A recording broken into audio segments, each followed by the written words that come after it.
Now, as Corpus Christi deals with the water crisis, many here are left wondering if a similar situation could happen here in the valley. Channel 5 Steve Solis found out there are thousands of potential cross-contaminations waiting to happen. Steve? There are a number of companies, even homeowners, that use chemicals, and many of them hazardous.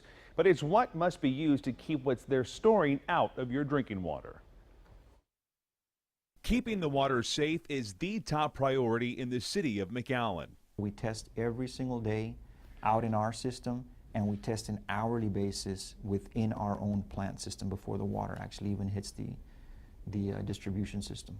Mark Vega is in charge of McAllen Public Utility. That's one of the first things you check for. Where are your chlorine levels? And then for other possible contaminants. The contamination in Corpus Christi was caused by a backflow protector that was either not in place or was not properly working. Backflow protectors are used to protect water supplies from contamination due to backflow.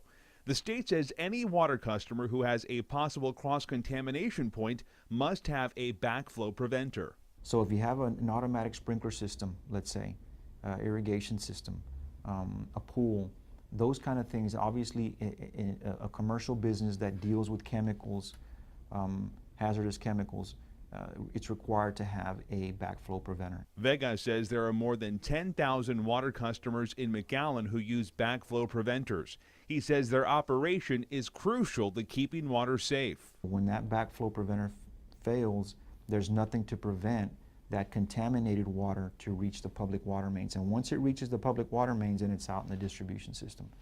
And that's very hard to then restrict or mitigate. We asked Vega how they keep track of the backflow preventers in McAllen. Everybody, all account holders that have a backflow preventer are required to have a master plumber or a certified backflow tester test their backflows on a yearly basis.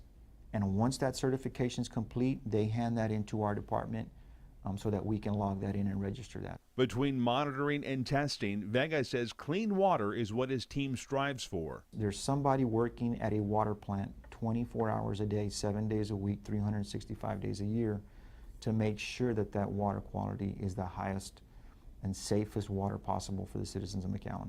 Vega says his team is always working to keep the water safe enough to drink. Vega says important information about water also comes from customers. You can report anything unusual about your water by calling your public utility company.